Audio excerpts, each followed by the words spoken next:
The air in my childhood home didn't smell like vanilla and old books anymore. It smelled like fresh paint and cold, calculated lies. I was still holding Grandma Rose's hand, feeling the papery thinness of her skin, when Jake leaned in behind me. His breath was warm against my ear, but his words turned my blood to ice. He told me to get my bag. He told me we were leaving. And then he said the 4 words that every person in a horror movie hears before everything goes wrong. Act like nothing's wrong. At first, I honestly thought he was joking. Jake has this dry sense of humor that usually cuts through my anxiety, but when I looked up at his face, the air left my lungs. In the 7 years we'd been married, I had seen Jake angry, I'd seen him exhausted, and I'd seen him overwhelmed, but I had never seen him afraid.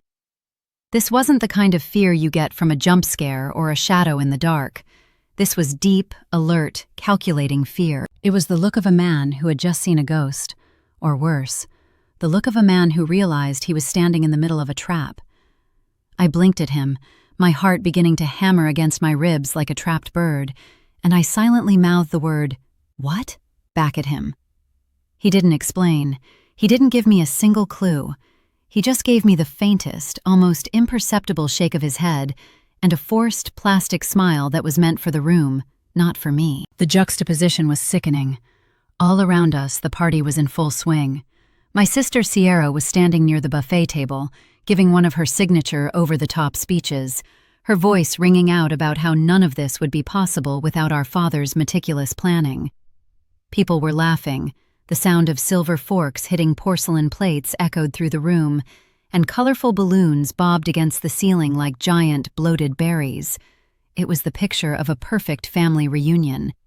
My grandmother, the woman who had practically raised me, sat in her favorite blue shawl like a queen watching her court, yet she seemed 1,000 miles away. I wanted to believe Jake was being dramatic. I wanted to sink back into the nostalgia of the afternoon, but when his hand brushed mine, our secret signal for an emergency exit, I knew the nightmare was real. I stood up slowly, my legs feeling like lead, and gave Grandma's shoulder one last squeeze. I whispered the word bathroom with a fake smile that felt like it was cracking my face, and she just nodded vaguely, her eyes foggy and distant. As Jake and I moved through the crowd, every laugh from a guest sounded like a scream in my ears. We had to play the part. We had to nod at the distant cousins and the strangers in suits who seemed to be watching the doors more than the birthday girl. When someone joked about us sneaking off to find a private bottle of wine, Jake laughed. It was the most convincing, terrifying laugh I'd ever heard him produce. He played the role of the happy husband perfectly, while his grip on my spirit was pulling me toward the exit. The moment we stepped through the sliding glass door and into the hushed interior of the house, the mask dropped. He didn't let go of my wrist. He led me through the hallway where the shadows seemed longer than they should have been for a sunny afternoon. I kept asking him what was happening, my voice trembling, telling him he was scaring me. He only told me to trust him. He handed me my purse and my phone as if we were escaping a burning building. Outside, the world still looked normal. Kids were playing on the lawn, and the golden hour sunlight was bathing the white shutters of the house in a warm glow. But as we got into the car and the power locks clicked shut with a sound like a bolt-action rifle, the reality of our situation settled in. Jake didn't start driving immediately. He sat there, staring into the rearview mirror, watching the house as if he expected it to explode. When he finally spoke, his voice was a low growl of pure dread. He told me that something was very, very wrong. He didn't show me his phone yet, but he told me to sit tight and not to panic. That was when I looked back and saw Sierra. She was standing by the back door, the sunlight hitting her face, but she wasn't waving. She wasn't smiling. She was just watching, like a predator watching prey escape the perimeter of its territory. That was the moment I realized this wasn't just a birthday party. It was a funeral for a life I thought I knew. To understand how we ended up in that car, gasping for air in a driveway that used to be my sanctuary, you have to understand where this all began. It started with a phone call I almost didn't answer. It was a quiet Sunday, the kind where the only thing on my mind was the laundry and the upcoming work week. When my father's name flashed on the screen, my heart did a strange little skip. We hadn't spoken in years. Not because of a blowout fight, but because of a slow, agonizing drift. In his world, family was a hierarchy, and I was always at the bottom.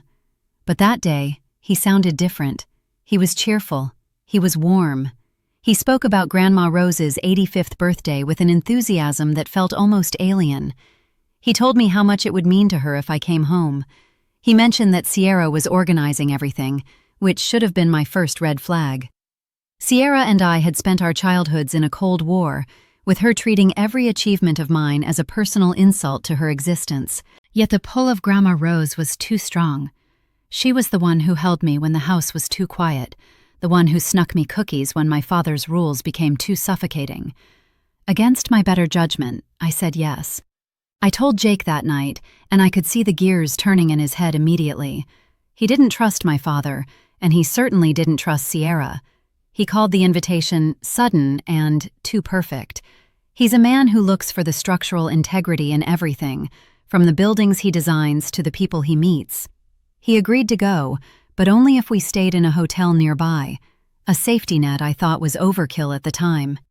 Now, sitting in the car with the doors locked, I realized that Jake had been sensing the cracks in the foundation long before I did. The drive to the house had been 6 hours of reminiscing about the good times, purposely burying the bad memories of my father's temper and Sierra's manipulation. We wanted to believe in the version of the family that appeared on Christmas cards. But as soon as we pulled into that driveway and saw the perfectly manicured lawn and the staged feel of the decorations, the illusion began to shatter. The house looked like a museum of my childhood, but the people inside were playing roles in a play I hadn't read the script for. The heavy thud of the car doors closing behind us felt like we were sealing ourselves into a vacuum, a small sanctuary of metal and glass against the suffocating atmosphere of the estate. Jake's hands were white-knuckled on the steering wheel, his eyes still darting between the side mirrors and the rear view. I looked at him, my breath coming in shallow hitches, waiting for the explanation he had promised. But for a moment, he just breathed, a deep, ragged sound that told me he was trying to recalibrate his own sanity. I turned my head back to the house, the grand Victorian-style structure where I had spent my most formative years. From this distance, with the balloons bobbing in the breeze and the distant sound of a jazz playlist filtering through the air, it looked like the pinnacle of American domestic bliss. But seeing Sierra standing there on the porch, her arms crossed, her eyes locked onto our windshield with a cold, unblinking intensity, made me feel like I was looking at a stranger wearing my sister's skin. She didn't move an inch. She didn't call out to us. She just stood there as if she were a sentry guarding a secret that we had inadvertently stumbled upon. Jake finally reached into the inner pocket of his jacket and pulled out his phone. His thumb swiped rapidly across the screen before he turned it toward me. At first, I didn't understand what I was looking at. It was a blurry photo taken from a low angle showing the underside of the wooden porch stairs near the side entrance. My eyes adjusted, and I saw what he had been talking about earlier. Tucked neatly against the joists were small, black rectangular boxes with tiny lenses and thin silver wires that snaked upward into the floorboards. These weren't standard home security cameras.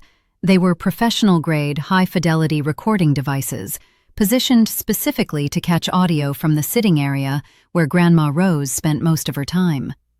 I felt a cold shiver crawl up my spine. My father had always been a man obsessed with control, but this was a level of surveillance that bordered on the pathological. Why would you bug your own mother's 85th birthday party? Why would you need to record the quiet, rambling conversations of an elderly woman who could barely remember what she had for breakfast? I swiped to the next photo. This one was even more disturbing. It was a shot of a discarded paper bag Jake had found in the large industrial trash bin behind the garage. Inside the bag were several empty blister packs and 3 brown prescription bottles. I leaned in closer, squinting at the labels. They were all in Grandma Rose's name, but they weren't her heart medication or her usual blood pressure pills. They were heavy-duty sedatives and high-potency antipsychotics, drugs used to treat severe agitation or to keep a patient in a state of near-constant lethargy. My heart sank into my stomach. I remembered how foggy her eyes had been, how she had called Jake Jack, a name she hadn't used for him since the day they met. She wasn't just sleepy because of her age like Sierra had claimed. She was being chemically suppressed. The woman who used to bake 3-tier cakes and tell me stories about the Great Depression was being turned into a ghost in her own home, and my father and sister were the ones holding the haunting equipment. Jake took the phone back, his voice dropping to a whisper even though we were inside a locked car. He told me that while I was inside with the cake, he had ventured toward the back of the property, near the old gardener's shed. There, he saw 2 men he didn't recognize talking to my father. They weren't dressed for a party. They were wearing tactical gear under light windbreakers, and one of them was holding a tablet that displayed a live feed of the house's interior. Jake had crept close enough to hear one of them mention a notary and a window of opportunity. It hit me then, a realization so sharp it felt like a physical blow to the chest. This wasn't just about a birthday or a family reunion. This was a legal execution. My grandmother sat on a massive estate, including the house, several hundred acres of prime real estate, and a trust fund that my father had been eyeing for decades. If they could prove she was mentally incompetent, or better yet, get her to sign a series of documents while she was in a drug-induced fog, they could strip her of everything before the sun went down. The pieces began to click together in a terrifying mosaic. The invitation after years of silence, the perfectly staged house, the strangers standing guard like bouncers at a club. They needed me there not because they missed me, but because they needed a witness, a family member who could testify that Grandma seemed confused, or Grandma wasn't herself, if the legalities were ever questioned in court. I was supposed to be the unwitting accomplice to my grandmother's financial and mental erasure. I looked back at the house, my eyes welling with tears of pure rage. How could they do this? How could a son do this to his mother? Sierra had always been cold, but this was a level of cruelty I couldn't wrap my head around. I looked at Jake and told him we couldn't just leave. We couldn't leave her there with them, trapped in that chair, unable to fight back while they picked her life apart like vultures. Jake gripped my hand, his palm sweaty but his hold firm. He told me that if we went back in there and started making scenes, the men at the fence would move in. We were outnumbered and outmatched in a house that was essentially a fortress of recording devices. He said we needed a plan that didn't involve getting ourselves trapped alongside her. But as he spoke, I saw the front door of the house swing open. My father stepped out onto the porch, his face no longer wearing the jovial host mask. He looked directly at our car, his eyes cold and predatory. He began walking down the steps, not with the slow gait of a man in his 60s, but with a purposeful, aggressive stride. He reached into his pocket and pulled out a small remote. With a sudden, heavy metallic groan, the heavy iron gates at the end of the long driveway began to swing shut. Jake cursed under his breath and slammed the car into gear, but we both knew we wouldn't make it to the gate in time. We were trapped on the property, and my father was smiling as he approached the driver's side window. The sound of the iron gates meeting was a hollow, resonant boom that seemed to vibrate through the car's frame. It was the sound of an ending. We were no longer guests at a family gathering. We were prisoners on a private stage. My father continued his slow, rhythmic walk toward us, his hands now casually tucked into his pockets, a terrifying contrast to the panic surging through my veins. Jake shifted the car into reverse, his eyes scanning for an opening, a gap in the hedges, anything. But the driveway was narrow, flanked by thick, ancient stone walls that my grandfather had built to last a century. There was nowhere to go but backward, deeper into the trap. My father reached the driver's side window and tapped on the glass with a heavy gold signet ring. The sound was sharp, like a woodpecker on a hollow tree. Jake didn't roll the window down. He kept his foot firm on the brake, the engine humming a low, anxious growl. My father leaned down, his face inches from the glass, and mouthed the words, "Open the door, Jake." When Jake didn't move, my father's expression shifted. The fake warmth he had maintained all afternoon evaporated, leaving behind a face that was hard, sharp, and unrecognizable. He looked at me through the windshield, and for the first time in my life, I didn't see a parent. I saw a businessman closing a deal. He signaled toward the house, and I saw 2 of the men Jake had described, the ones in the windbreakers, step out from behind the garage. They didn't have weapons drawn, but their stance was unmistakable. They were waiting for an order. "Maya, get out of the car." My father's voice drifted through the glass, muffled but commanding. "We aren't finished with the celebration. You're being hysterical, just like your mother used to be." That specific jab, the comparison to the woman he had spent years belittling, made my blood boil. I looked at Jake. His knuckles were so white they looked like marble. He whispered to me, telling me to stay low and keep my doors locked, but we both knew the glass wouldn't hold forever if they really wanted in. Then, my phone buzzed in my lap. It was a text message from an unknown number. I fumbled to open it, my fingers shaking so hard I nearly dropped the device. It was a video file, only 10 seconds long. I hit play. The video was grainy, taken from one of the hidden cameras Jake had spotted under the porch. It showed the interior of the library, a room that had been off-limits to guests all day. Inside, Sierra was standing over Grandma Rose. Grandma was slumped in a chair, a pen in her hand, her head lolling to the side. Sierra was gripping Grandma's wrist, physically forcing her hand to move across a legal document. It was a signature. They were forging her consent in real time, while the party guests laughed and ate cake just a few rooms away. At the bottom of the video, a text caption appeared. "Stay quiet and follow instructions if you want her to keep breathing." My heart stopped. This wasn't just about money anymore. They were holding Grandma Rose's physical safety over our heads. I showed the screen to Jake, his jaw set in a way I'd only seen once before, during a crisis at his firm. He realized that our attempt to flee had triggered their contingency plan. They knew we had seen too much, and now they were using the one person I loved most as a human shield. My father tapped the glass again, more forcefully this time. "I know you have the video, Maya," he said, his voice strangely calm through the window. "Sierra is a bit impulsive, but she gets results. Now, you can either come back inside and sign as a witness to your grandmother's lucid transition of assets, or we can make this a very tragic day for everyone involved. The choice is yours.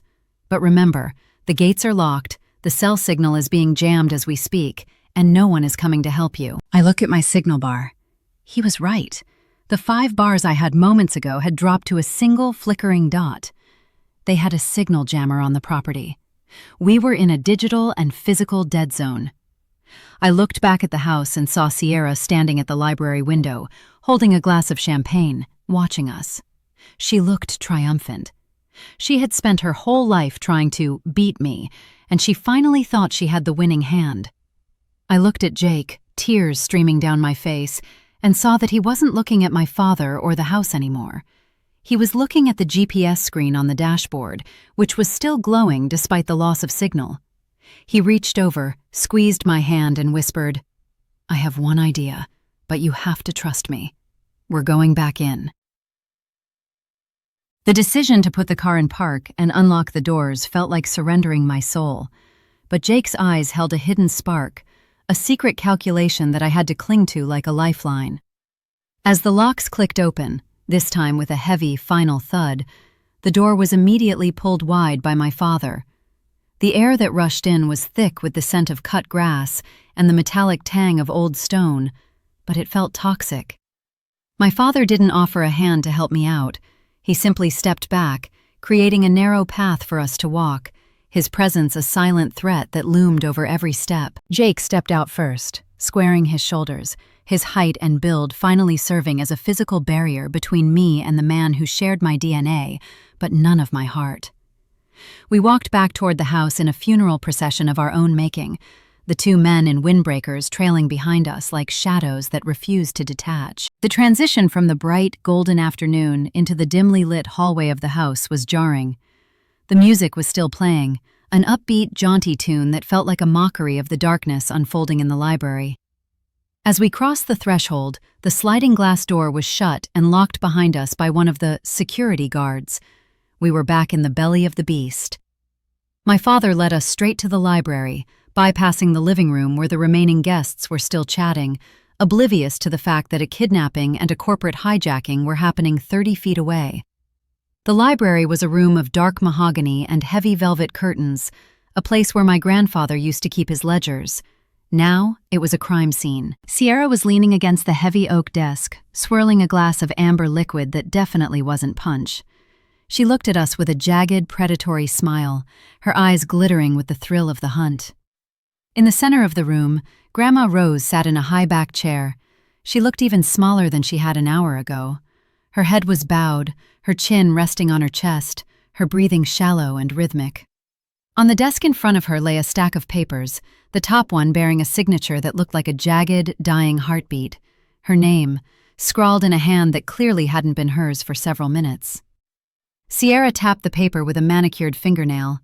She told me that they just needed my signature as the third witness to verify that Grandma was of sound mind and body when she signed over the power of attorney and the deed to the coastal property. I looked at the document, then at the woman who had taught me how to tie my shoes and how to stand up for myself. I felt a surge of nausea. I asked Sierra how she could do this, how she could drug our grandmother and treat her like a piece of livestock. Sierra didn't even flinch. She laughed, a sharp, brittle sound that echoed off the book-lined walls. She told me that the old world was dying and that someone had to take the reins before the state or some faceless tax entity swallowed the family legacy. She claimed she was saving us, even though the only thing she was saving was her own bank account. My father stood by the door, his arms crossed, watching the exchange with a detached, clinical interest. He told me to sign the paper, reminding me that the guards outside weren't known for their patience and that Grandma's medication schedule was currently in Sierra's hands. It was a blatant threat. Sign the papers, or Grandma doesn't get the antidote to the sedatives. Jake moved closer to the desk, his eyes scanning the room with a professional intensity. He asked to see the documents, playing the role of the skeptical husband who wanted to ensure his wife wasn't signing something legally messy. Sierra, arrogant in her victory, slid the papers toward him. While she was distracted by Jake's sudden interest in the fine print, I saw his hand dip toward his pocket. He wasn't pulling out a weapon. He was looking for something else. I realized then that Jake hadn't come back inside just to surrender. He had noticed something earlier, something about the wires he had seen under the porch. He began asking Sierra technical questions about the notary, about the timing of the drop he had overheard earlier, throwing her off balance by using her own terminology against her. As they spoke, I noticed a small, blinking red light hidden inside a decorative clock on the mantel. Another camera. But this one was different. It was wired directly into a local server. I remembered what Jake said about the GPS and the signal jammer. If they were jamming external signals, they had to be using a localized internal network to run their surveillance. My heart began to race. If we couldn't send a message out, maybe we could use their own system to bring the house down. I looked at Jake, and he gave me a nearly invisible nod. He was keeping Sierra talking, drawing her deeper into her own ego, while he slowly positioned himself near the library's main computer terminal. We were seconds away from a confrontation that would either set us free or bury us in this house forever. The library felt like a pressure cooker, the air so thick with tension that it was hard to draw a full breath. Sierra was practically vibrating with a mix of adrenaline and arrogance, her fingers drumming a frantic rhythm on the mahogany desk as Jake pored over the legal documents. She thought she was in total control, watching Jake like a cat watches a mouse it has cornered. But Sierra's biggest weakness had always been her need to be the smartest person in the room. Jake played into it perfectly. He started pointing out minor clerical errors in the trust documents, questioning the language of the indemnity clauses, and acting like a man who was more worried about a future lawsuit than the life of his grandmother-in-law. It was a brilliant stall tactic. While he spoke, his body shielded his left hand, which was working with a frantic, silent speed behind his back, feeling for the Ethernet port he had spotted earlier near the base of the built-in bookshelves. I stood by Grandma Rose, my heart aching as I watched her chest rise and fall in that heavy, unnatural sleep. I needed to be the distraction. I turned to my father, my voice trembling with a mix of real fear and calculated performance.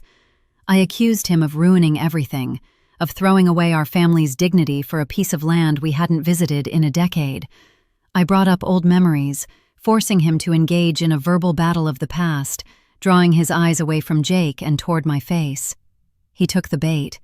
He began a cold, clinical defense of his actions, explaining that sentimentality is a luxury for the weak, and that he was doing what was necessary to protect the capital of the family name.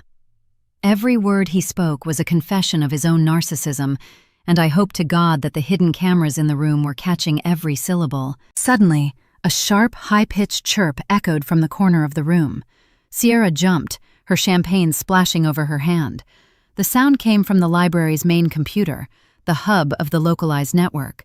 A blue light began to pulse on the tower under the desk. Jake had done it. He hadn't just plugged something in. He had used a small, portable bridge device he usually kept in his work bag to bypass their signal jammer, using the house's own hardwired internal line. He wasn't trying to call the police, not yet. He was doing something much more devastating. He was bleeding their own surveillance feed onto the internet. He had found the IP address for the internal cameras and was broadcasting the live video of the library to a private cloud server he shared with his legal team and a contact at the local sheriff's office. Sierra's face went from triumphant to ghostly pale in a matter of seconds. She lunged for the computer, but Jake stepped in her path, his frame blocking her like a wall of solid oak. He wasn't being gentle anymore.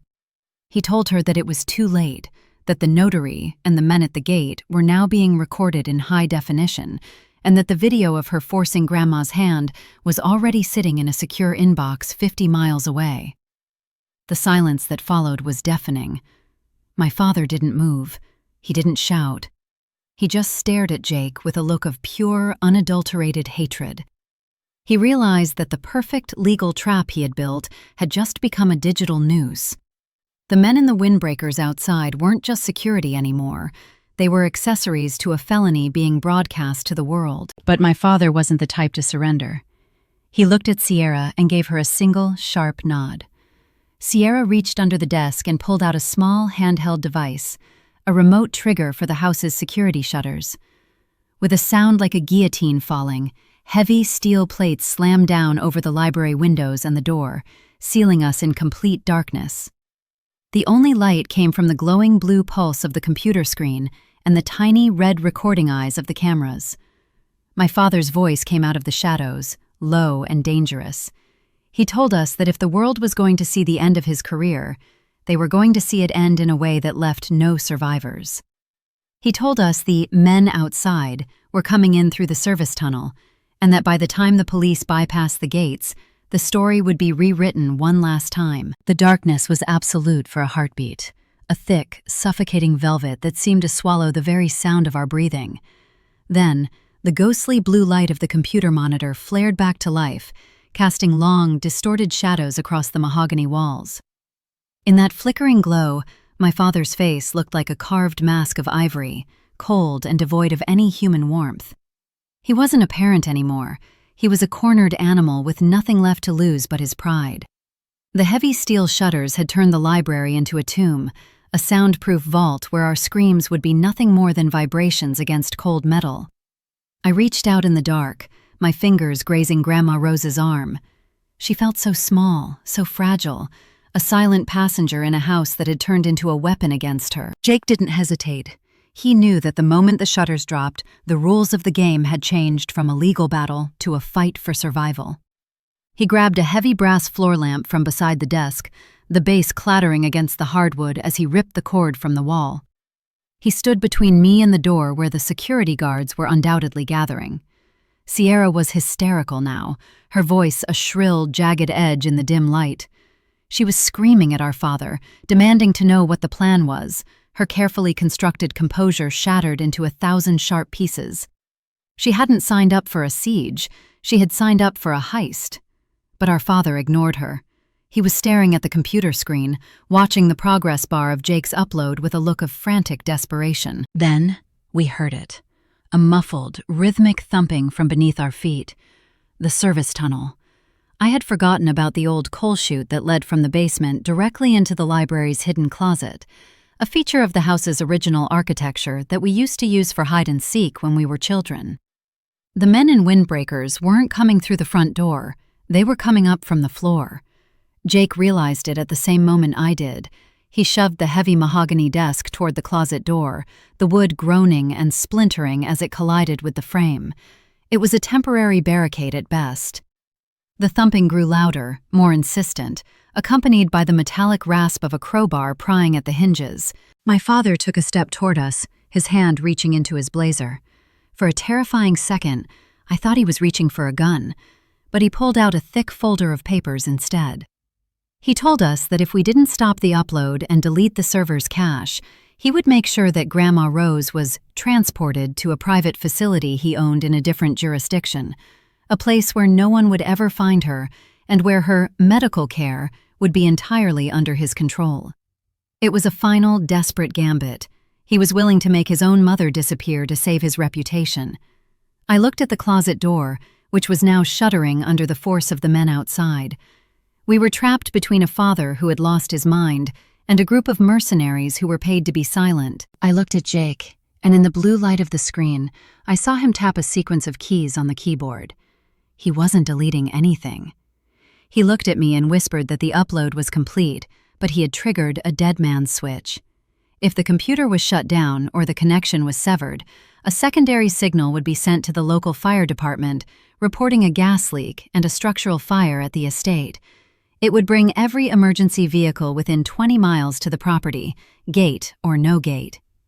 He looked at my father and told him that the clock wasn't just ticking, it had already run out. The sirens were already coming. My father's eyes went wide, and for the first time, I saw the flicker of true, unvarnished panic. The sound of the first distant siren began to wail in the distance, a thin, lonely thread of hope cutting through the dark. The distant wail of the siren was a haunting, beautiful sound that sliced through the heavy silence of the library like a surgeon's blade. It was the sound of the outside world finally forcing its way into our nightmare. My father's head snapped toward the steel-shuttered window, his face contorting into a mask of pure, frantic calculation. He knew that the moment the authorities arrived, his carefully constructed narrative of a quiet family gathering would crumble. Sierra, however, had reached her breaking point. The sound of the sirens seemed to snap the last thread of her sanity. She lunged at Jake, her fingers clawing at his face, screaming that he had ruined everything, that the money was hers, that she had earned it by staying behind while I ran away to my perfect little life. Jake caught her wrists, holding her off with a grim, weary strength, but the distraction was exactly what the men behind the closet door needed. With a deafening crack of splintering oak, the closet door gave way. The heavy mahogany desk that Jake had used as a barricade was shoved aside as if it were made of cardboard. Two men burst into the room, their tactical flashlights cutting through the blue computer glow with blinding, strobe-like intensity. These weren't just security guards, they were professionals, their faces obscured by shadows and the glare of their own equipment. My father barked an order to get the woman in the files, and for a terrifying moment, I didn't know if he meant me or Grandma Rose. One of the men moved toward the desk to seize the computer, while the other headed straight for Grandma's chair. I didn't think. I didn't plan. I just acted. I threw myself in front of Grandma Rose, my arms wrapped around her frail frame, shielding her with my own body.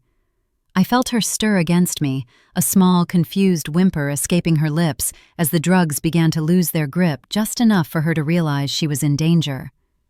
The man reaching for us hesitated for a split second. Perhaps some lingering shred of humanity made him pause at the sight of a granddaughter protecting her elder. But that second was all Jake needed. He swung the heavy brass lamp base with everything he had. The sound of metal hitting the man's shoulder was sickening, a dull thud followed by a grunt of pain. The man stumbled back, his flashlight spinning across the floor and illuminating the room in a chaotic, dizzying whirl. In the confusion, the library phone, the old-fashioned landline that my father kept for secure calls, began to ring. The sound was jarringly normal, a domestic trill in the middle of a war zone. My father stared at it as if it were a ticking bomb. He realized that the gates were being breached. The local fire department, responding to the automated gas leak report Jake had triggered, wouldn't be stopped by a locked iron fence. They would take it down with a heavy-duty truck. He looked at the men he had hired, then at the computer where his crimes were being broadcast to a server he couldn't reach, and finally at me. The hatred in his eyes was replaced by something even worse, a cold, dead emptiness. He realized he couldn't win this round, but he also knew that if he were going down, he was going to burn every bridge behind him. He grabbed the folder of forged documents from the desk and held a lighter to the edge of the paper. The flame caught instantly. the dry parchment curling and blackening in the dim light. He dropped the burning papers onto the expensive Persian rug, the fire beginning to lick at the fringe. He told us that if we wanted to play the heroes, we could stay and watch the house burn with us inside. He signaled to his men to retreat through the service tunnel, leaving us locked in a steel-shuttered room that was rapidly filling with smoke. Sierra stood paralyzed, watching the flames grow, her dreams of wealth turning into ash before her eyes. Jake grabbed my arm, pulling me away from the growing fire, his eyes already searching for a way to override the steel shutters before the air became unbreathable. The smoke rose in lazy, treacherous ribbons at first, but within seconds, it transformed into a thick, acrid curtain that tasted like scorched wool and ancient secrets. The Persian rug, a centerpiece of my grandmother's pride for 40 years, was now a bed of orange embers. My father's silhouette vanished into the darkness of the service tunnel, his retreating footsteps echoing like the heartbeat of a coward. He didn't look back. He didn't check to see if his daughters were following. He simply discarded us like the evidence he was currently burning. Sierra was still standing there, her eyes wide and glassy, reflecting the growing flames. She was catatonic, her mind unable to process that her father had just signed her death warrant alongside ours. Jake didn't waste a heartbeat on anger. He was already at the wall-mounted control panel for the security shutters, ripping the plastic casing off with his bare fingernails. He knew that the fire would consume the oxygen in this windowless vault long before the flames actually reached us. I pulled Grandma Rose's shawl over her nose and mouth, whispering to her to stay calm, to keep breathing, though my own lungs were beginning to burn. She looked at me then, really looked at me, and for a fleeting second, the fog in her eyes cleared. She squeezed my hand with a strength I didn't think she had left and whispered one word: "Run." It wasn't a suggestion. It was a command from the woman who had survived 85 years of life's storms. The room was getting hotter, the mahogany bookshelves beginning to crack and pop under the intense heat. Jake was cursing under his breath, his hands bleeding as he manipulated the wires inside the panel. He was trying to find the manual override, but my father had designed this system to be foolproof. A fortress meant to keep people out had become a perfect oven to keep us in. I looked at the computer monitor, which was now melting, the screen distortable and flickering. The dead man's switch had worked. I could hear the heavy, rhythmic thud of an axe hitting the front door of the house and the distant, muffled shouting of men with megaphones. They were inside the building, but they didn't know we were entombed in the library. "Jake, the ventilation!" I screamed over the roar of the fire. I pointed to the small brass grate near the ceiling. It was too small for a person, but it was a source of air. Jake shook his head. He had found what he was looking for. He took the heavy brass lamp again and jammed it into the gear assembly he had exposed in the wall. With a scream of straining metal and a shower of sparks, the motor groaned. The heavy steel shutter over the main window jerked, then began to rise, inch by agonizing inch. A sliver of moonlight and cool night air cut through the orange haze of the room. It felt like a miracle. But as the shutter rose, it revealed a new horror. My father wasn't gone. He was standing on the lawn, framed by the red and blue strobes of the emergency vehicles that were crashing through the gates. He was pointing at the library window, shouting to the firemen that his family was trapped and that the intruder, Jake, had started the fire. He was already spinning the narrative, positioning himself as the grieving patriarch while we were still gasping for air. He saw the shutter rising and his face paled. He realized that if we walked out of that room alive, his story wouldn't hold. He began to back away toward the shadows of the woods, but he didn't realize that the men in windbreakers had already been intercepted. One of the security guards was pinned against a squad car, and he was pointing directly at my father. The digital ghost Jake had released was already haunting him. The cool night air rushing through the gap in the steel shutter felt like a draft of pure life, cutting through the thick, oily smoke that had begun to turn the library into a charcoal kiln. Jake didn't wait for the shutter to rise completely. As soon as there was enough space, he used his shoulder to heave the heavy window frame open, the glass shattering outward onto the flower beds below. The sound of the breaking glass was lost in the chaos of sirens and the roar of the fire department's engines. I grabbed Sierra by the arm, shaking her until her eyes finally focused on mine. She was covered in soot, her expensive dress ruined, her face a mask of pathetic, trembling realization. I told her that if she didn't move now, she would die for a man who had already forgotten she existed. That seemed to spark something in her. She didn't help me with Grandma, but she scrambled toward the window, driven by a primal, selfish instinct for survival. Jake reached back into the haze and lifted Grandma Rose into his arms, as if she were made of porcelain. He was coughing, his chest heaving, but his movements were steady and deliberate. I climbed through the window first, my feet hitting the damp grass, and then I reached back to help guide them out. The moment Grandma's feet touched the lawn, she collapsed into a sitting position, her eyes wide as she watched the house of her ancestors begin to vent flames through the roof. The perfect birthday party was now a towering inferno, the balloons popping in the heat like distant gunfire. I looked around, desperate to find the authorities before my father could disappear into the tree line. I saw him then. He was near the edge of the property, where the old stone wall met the forest. He was arguing with one of the firefighters, gesturing wildly toward the house, still trying to play the role of the victim. But he didn't see the two sheriff's deputies approaching him from behind. They weren't running. They were walking with the slow, grim purpose of men who had already seen the evidence. Jake had done more than just upload a video. He had sent a GPS-tagged distress signal with a digital packet containing the forged documents he'd scanned with his phone. As my father turned to flee into the woods, the deputies intercepted him. I watched from the grass as the handcuffs clicked into place, a sharp, metallic sound that felt like the final period at the end of a long, dark chapter. Sierra was sitting on the lawn a few yards away, sobbing into her hands, but no one was coming to comfort her. The guests, the distant cousins and the strangers, had long since fled to the perimeter, standing in small, hushed groups. They were looking at us, at the smoke-stained survivors, with a mixture of horror and confusion. The men in the windbreakers were gone, likely slipped away during the chaos or captured at the gate, but their employer was no longer in power. I knelt beside Grandma Rose, wrapping her in a clean blanket a paramedic had just brought over. She looked at the burning house, then at me, and she didn't look sad. She looked relieved. The house had been a prison for her long before the steel shutters fell. The lead deputy, a man with a tired face and a badge that reflected the firelight, walked over to us. He didn't ask us for our side of the story, not yet. He just looked at the computer tablet in his hand, which was still playing a looped segment of the video Jake had uploaded, the footage of Sierra forcing Grandma's hand. He looked at Sierra, then at my father being led toward a patrol car, and finally at Jake. He told us that the gas leak call had been a clever move, but it was the video that had authorized them to bypass the private security's jurisdictional claims. We were safe, but the ground beneath us was still warm from the fire. As the paramedics began to load Grandma into the ambulance, she reached out and grabbed my hand one last time, her voice cracking but clear. She told me that the secrets were finally out, and that the only thing left to do was watch the rest of it burn. The sun began to bleed over the horizon, casting a pale, gray light over the smoldering skeleton of the estate.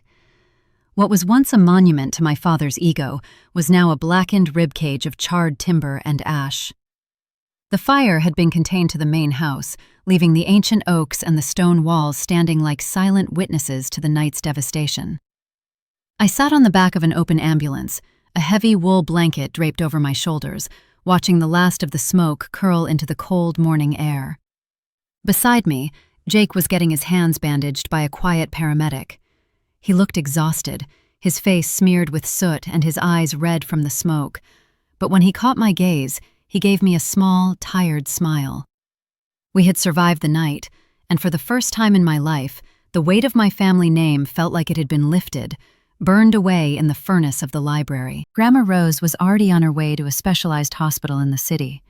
The doctors said the sedatives would wear off within 24 hours, and despite the trauma, her vitals were surprisingly strong. She was a fighter, a woman made of the same stubborn stone as the walls of her garden. The legal battle ahead would be long and ugly, but the evidence was insurmountable. The digital trail Jake had created was a permanent record that no amount of money or influence could erase. My father and Sierra were being held at the county station, facing charges ranging from elder abuse and forgery to arson and kidnapping. The perfect family had unraveled in front of a live digital audience, and there was no coming back from the truth. Sierra had been taken away in a separate car, her silence more haunting than her screams. She had spent her entire life trying to win a game that had no prize, only to end up as a footnote in our father's downfall. As for my father, I saw him one last time as they drove him past the ambulance. He didn't look at the ruins of his house. He didn't look at me. He stared straight ahead, his jaw tight, already plotting his next move in a world that no longer feared him. I realized then that I didn't hate him anymore. Hate requires energy, and I had none left for him. He was just a small man standing in the wreckage of a life built on lies. Jake finished with the paramedic and walked over to me, sitting down on the edge of the bumper. We watched as the fire crews began to pack up their hoses, the rhythmic thud of their boots on the gravel the only sound in the quiet morning. He asked me what I wanted to do next. I looked at the blackened ruins and then at the road leading away from the property. I told him I wanted to go to the hospital to see Grandma, and then I wanted to go home. Our home, the one we built ourselves, where the air didn't smell like secrets and the doors didn't have hidden locks. As we pulled out of the driveway, the iron gates were standing wide open, twisted and broken from the fire truck's entry. I didn't look back in the rearview mirror. I watched the road ahead, the golden light of the new day stretching out across the pavement. The story of the birthday party would be in the news by noon, and the world would have its fill of the scandal. But for us, the story was finally over. We had stepped into the trap, faced the fire, and walked out into the light. And as Jake reached over and took my hand, his grip steady and warm, I knew that for the first time in 30 years, I was finally free.